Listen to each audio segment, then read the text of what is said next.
ഡമാസ്കസിലെ രക്തസാക്ഷികൾ എന്നറിയപ്പെടുന്ന 11 അൽമായരെ വിശുദ്ധ പദവിയിലേക്ക് ഉയർത്തുന്നതിന് അംഗീകാരം നൽകി ഫ്രാൻസിസ് പാപ്പ. വിശ്വാസത്തിനെതിരായ ആക്രമണത്തിന്റെ ഭാഗമായി സിറിയയിലെ ഡമാസ്കസിൽ വെച്ച് 1860 ജൂലൈ 10 കൊല ചെയ്യപ്പെട്ട അൽമായരായ ഈ രക്തസാക്ഷികളെ വിശുദ്ധ പദവിയിലേക്ക് ഉയർത്തുന്നതിന് പാപ്പ അംഗീകാരം നൽകിയ വിവരം ഏറെ ആനന്ദത്തോടെയാണ് സിറിയയിലെ വിശ്വാസികൾ സ്വീകരിച്ചത്. 1860 ജൂലൈ 9 രാത്രിയിൽ സിറിയയിലെ ഡമാസ്കസിൽ വിശ്വാസത്തോടുള്ള വിദ്വേഷത്താൽ ഡമാസ്കസിലെ രക്തസാക്ഷികൾ കൊല്ലപ്പെട്ടു. ഷിയ ഡ്രൂസ് ക്രിസ്ത്യാനികളെ പീഡിപ്പിക്കുന്ന സമയത്താണ് സംഭവം നടന്നത്.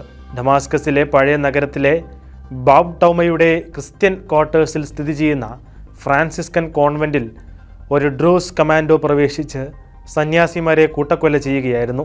സഹോദരങ്ങളായ Francis, Abdul Moati, Raphael Massabki എന്നിവർക്കൊപ്പം Manuel Ruiz, Carmelo Bolta, Nicanor Ascanio, Nicolas M, Alberca y Torres, പ്രെഡോ Soler, Engelbert Kolland, Francisco Pinazo Penalver, Juan S Fernandez എന്നിവരാണ് കൊല്ലപ്പെട്ടത്.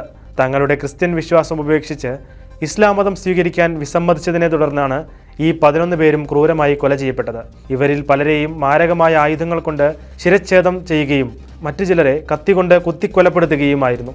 1926 നടന്ന ആക്രമണത്തിനിരകളായ 11 രക്തസാക്ഷികളെ വാഴ്ത്തപ്പെട്ടവരായി പ്രഖ്യാപിക്കപ്പെട്ട് ഏകദേശം 100 വർഷങ്ങൾക്ക് ശേഷമാണ് അവരെ വിശുദ്ധരായി പ്രഖ്യാപിക്കുന്നതിനുള്ള നടപടികൾക്ക് അംഗീകാരം ലഭിക്കുന്നത്.